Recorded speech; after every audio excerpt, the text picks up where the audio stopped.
Hello students, this is the last lecture of this chapter. In previous lecture we studied about the image formation by lens, both convex lens and concave lens.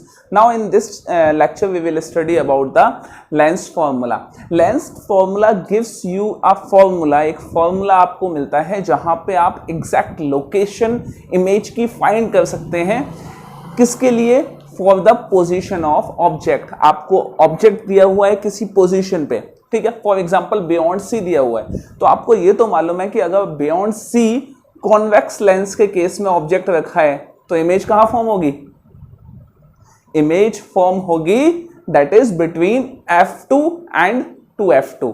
Means beyond C means 2f1 के अगर beyond रखा है तो f2 और 2f2 के बीच में form होगी. लेकिन एग्जैक्ट डिस्टेंस क्या है? एग्जैक्ट डिस्टेंस क्या है कि ऑब्जेक्ट आपका इतने सेंटीमीटर पे रखा है तो इमेज इतने सेंटीमीटर पे फॉर्म होगी. वो रिलेशन कौन देता है? That relation will be given by lens formula. Okay, now we will talk about the lens formula. Lens formula 12th class में complete derivation है, लेकिन यहाँ पे सिर्फ एक्सप्रेशन है उसका और हम वही लिखेंगे, उसके बेसिस पे हम न्यूमेरिकल सॉल्व करेंगे. चलिए तो फटाफट lens formula. So lens formula is 1 by f is equal to 1 by v minus 1 by u. If you can recall the formula of mirror, then the formula of mirror was 1 by v plus 1 by u, and here you are having minus 1 by u. So no difference not much difference is there between the two formulas, only a sign has been changed. तो इन दोनों formulas में से चाहे आप mirror का formula याद रखें चाहे लेंस का याद रखें, तो अगर आपने मिरर का याद रखा है, ऑब्वियसली अभी तक याद हो गया होगा, तो उसके फॉर्मूले में बस u के आगे माइनस लगा दीजिए, वो फॉर्मूला लेंस का बन जाता है. Next is magnification. अब बात करते हैं मैग्निफिकेशन की. मैग्निफिकेशन क्या होता है? मैग्निफिकेशन का मतलब है किसी भी लेंस के आगे ऑब्जेक्ट रखा हुआ है, अब उस लेंस के थ्रू पास होने वाली लाइट रेज की वजह से जो इमेज बनने वाली है वो कितनी बड़ी या कितनी छोटी बनने वाली है, ये उसकी मैग्निफिकेशन होता है. Basically the capability to zoom in और zoom out the image size of an object is known as magnification. तो magnification is denoted by small m, which is equal to height of image divided by height of object, and it will be written as that is v by u. Okay, mirror के case में magnification minus V by U होता है, यहां sign change हो जाता है, plus we by you हो जाता है. ठीक है, ये दो फॉर्मूले हैं. Basically on the basis of this formulas we will do some numericals. सो फटाफट न्यूमेरिकल्स करते हैं. देखिए question number 1. Now an object is located at 15 centimeter from convex lens of focal length 10 centimeter. Find image location. Draw ray diagram. देखिए solution start करते हैं. First of all question पढ़ लेते हैं. An object is located at 15 centimetre. Object is located at 15 centimetre from convex lens of focal length 10 centimetre. Image location आपको find करनी है और डायग्राम बनाना है. तो सबसे पहले we will start with the given. So given is that is u is equal to 15 centimetre. Now use sign convention. Sign convention बिना लगाए कोई न्यूमेरिकल सॉल्व नहीं होगा, गलती से भी मत करना, गलत ही होगा वो.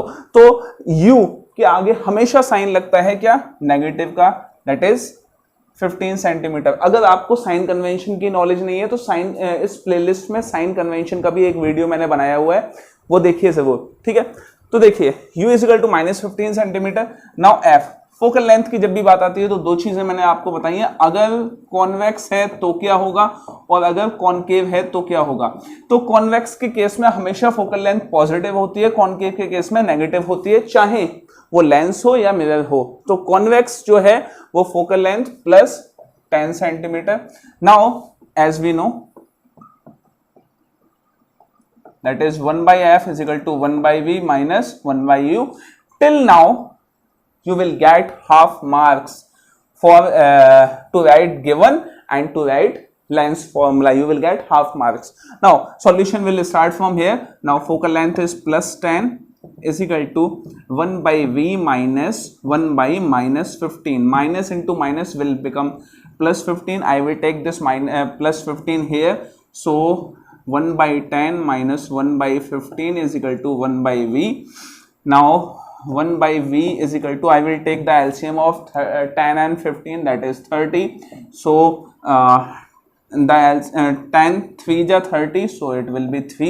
15 2 ja 32, so v 1 by v is equal to 1 by 30, and I will take its reciprocal, so v is equal to plus 30 centimeter. So this is the image location. Now what is the ray diagram for this given situation? इस given situation के लिए ray diagram कैसा बनेगा?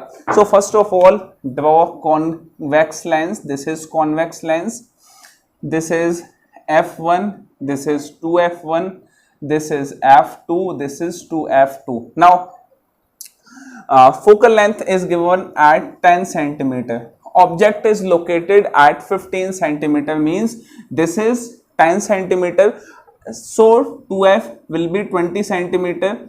That means object is located somewhere between f1 and 2f1. So this is a, b, this is u is equal to 15. Now object is located between f1 and 2f1, and you should know about the image formation of convex lens, कि अगर f1 और 2f1 के बीच में रखा होता है तो image कहाँ फॉर्म होती है। तो उसके लिए क्या करेंगे हम, first of all we will take a ray parallel to the principal axis and another will pass through the optical centre.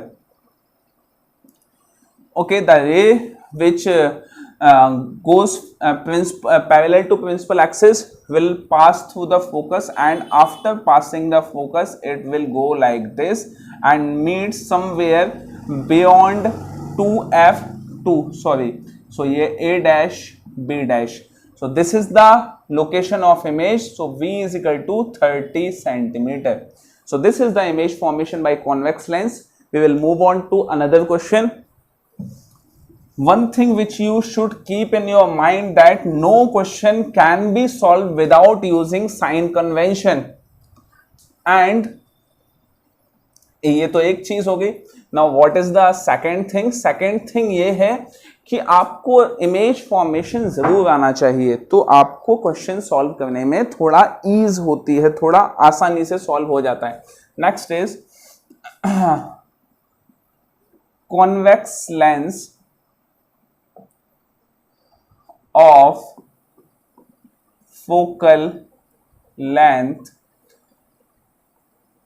12 centimeter can produce magnification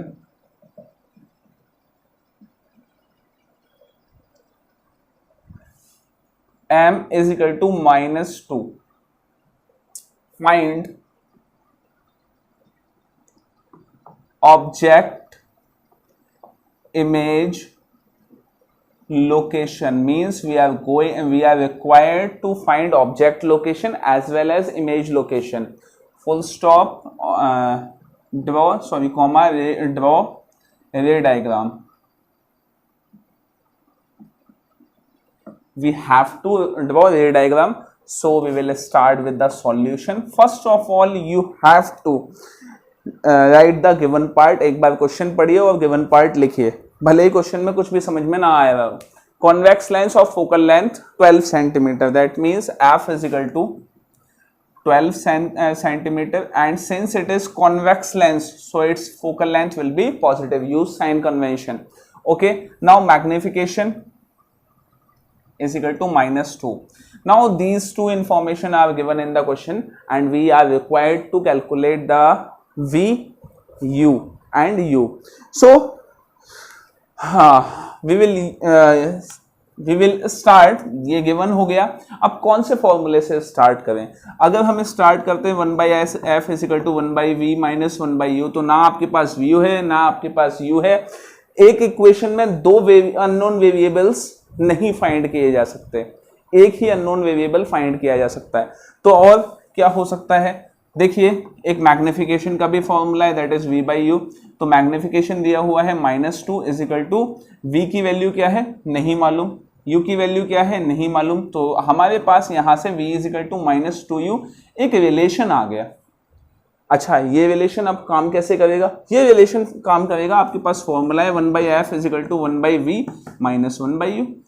अब देखिए, v की जगह मैं 2u पुट कर दूंगा तो देखिए ये भी u हो जाएगा, ये भी u हो जाएगा, मतलब एक ही अननोन वेरिएबल का f की वैल्यू हम पुट कर देंगे यहां से. तो देखिए f is equal to 1/+12 is equal to -2u minus 1/u. So this is 1/12 is equal to I will take -u common. So -u is common. The value is 1/2 plus 1. Now I will take the LCM of this part. 1/12 is equal to 1/-u and 2 is LCM, so it will be 1 plus 2. Now 1/12. Now I will cancel this 12 by this 2 6 times. Okay, so we are left with 1/6 is equal to 1/-u into 1 plus 2 3. Now I will cross multiply it. So u is equal to -18 centimeter. Okay, we got the value of u. Now we will put this value of object location, object distance in this formula. So v will be equal to -2 into -18, which will become v is equal to 36 plus 36 centimeter. This is the image location. समझ में आ गई? v भी पता चल गया, u भी पता चल गया और इसकी वजह से इमेज आपके पास फॉर्म हो जाएगी. Now we will draw the ray diagram for this situation. So this is convex lens. हाँ, थोड़ा छोटा बन गया है. This is optical centre, this is f1, this is 2f1, this is f2 and this is 2f2. Now object, now the focal length is 12 centimeter, so f is equal to 12 centimeter. Now object is located at 18 centimeter. Now if f1 is 12 centimeter, then f2 will be 24 centimeter.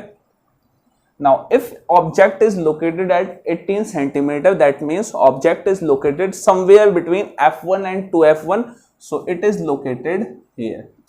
U is equal to 18. This is A, this is B. Now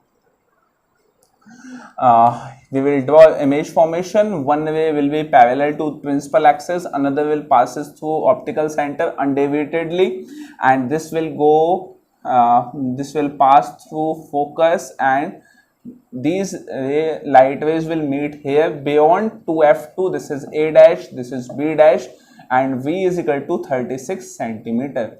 This is the location of image and this is the image formation or ray diagram of this question. Now we will move on towards our last topic, that is power of a lens. अब हम पढ़ेंगे power of a lens. That is the last topic of this question chapter. Now power of lens.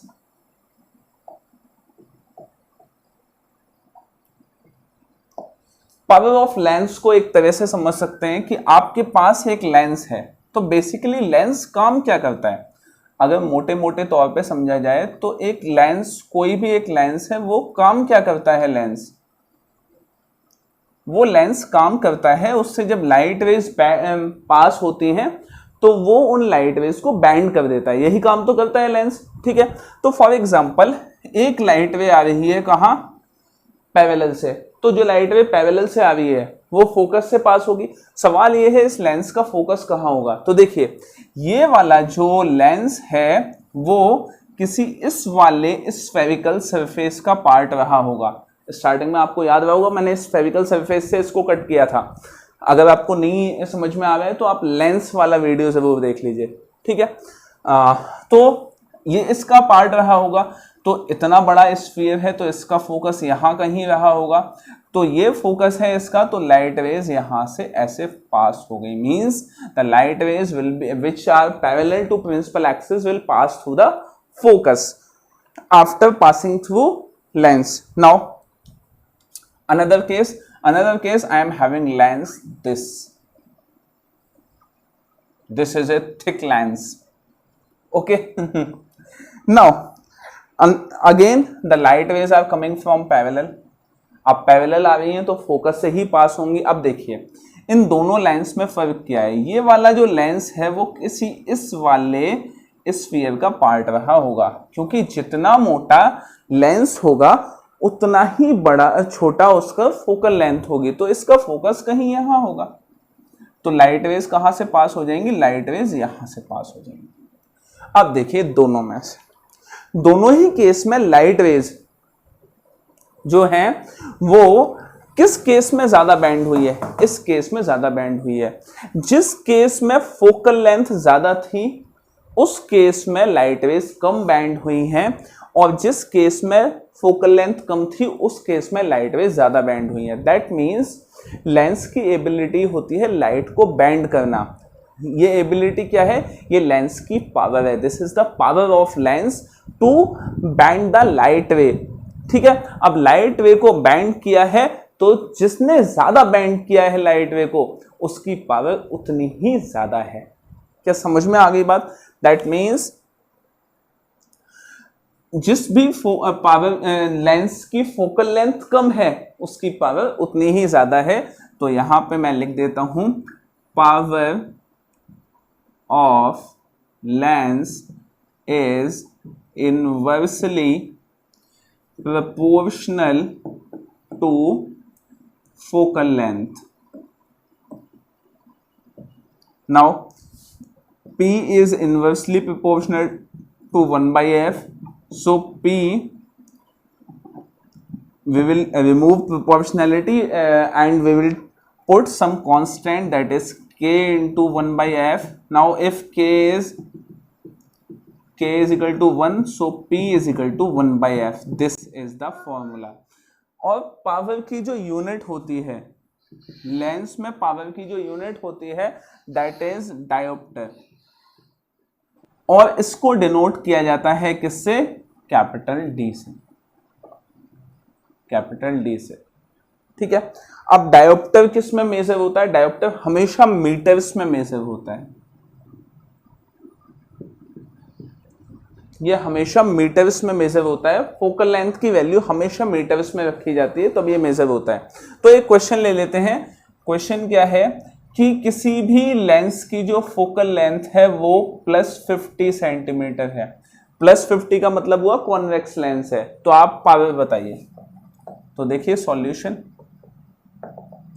P is equal to 1/f, so P is equal to focal length is 1/50, that is, अब again ये centimetre में है तो इसको metre में convert करना पड़ेगा। Metre में कन्वर्ट करने के लिए क्या करेंगे हम, यहाँ ऊपर लिख देंगे क्या 100 divided by 50, that means +2 dioptre. This is the power of the lens. ये लेंस की पावर होती है, हमेशा मीटर में कन्वर्ट करना ही पड़ता है, ठीक है। समझ में आ गई। So here the light chapter ended now. ये चैप्टर यहाँ एंड होता है। बहुत बड़ा चैप्टर रहा है ये, कई सारे वीडियो लेक्चर्स हैं, आप सभी को देखें और उस पर न्यूमेरिकल्स ज़रूर करें। पॉसिबल हुआ तो इसके NCERT क्वेश्चंस भी करेंगे, ठीक है। चलिए।